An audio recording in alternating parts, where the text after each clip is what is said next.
Scène impressionnante ce matin d'un bus en feu à Strasbourg. L'incendie du véhicule de la CTS a pris au niveau du moteur sans faire de blessés. Mais plusieurs personnes ont été incommodées par les fumées et la circulation autour du centre commercial des Halles a été perturbée. Le récit de Muriel Kaiser et Christian Lemel. Un moteur entièrement calciné, un bus en partie détruit. L'incendie s'est déclaré à 10h50 sur ce véhicule de la ligne 6. Il circulait rue du Marais Vert, à côté de la place des Halles.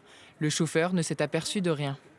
J'ai vu que le bus avait pris feu en bas et j'ai vu que le chauffeur démarrait et je me suis dit tiens c'est bizarre, il n'a pas vu qu'il était en flamme donc j'ai couru aussi vite que j'ai pu comme je faisais au lycée mais il y a longtemps et j'ai tapé à la vitre du bus pour lui dire mais vous êtes en flamme en fait et c'est là qu'il s'en est aperçu, il a arrêté son bus. En quelques secondes seulement, les flammes ont pris de l'ampleur. La trentaine de passagers a été évacuée. 7 personnes ont été incommodées par la fumée, mais aucune n'a été transportée à l'hôpital. 3 véhicules ont été dégradés. C'était très impressionnant parce qu'il y avait quand même des grosses flammes qui étaient derrière. D'ailleurs, il n'y a qu'à voir la voiture qui est complètement brûlée à côté. Donc c'était des flammes assez importantes, ça devait faire peut-être aller 3-4 mètres de haut. Oui. Mais les gens sont sortis calmement, hein. Les gens n'ont pas trop paniqué.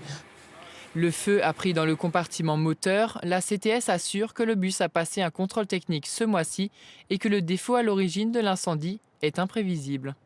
Et on a pu identifier une fuite sur un flexible hydraulique qui alimente le refroidissement du compartiment moteur. Flexible qui n'est pas connu dans la profession et dans ce type de véhicule comme un point fragile. Donc il va falloir pour l'expertise. Achetés en 2010, les 12 bus de la même série seront vérifiés d'ici le début de la semaine prochaine.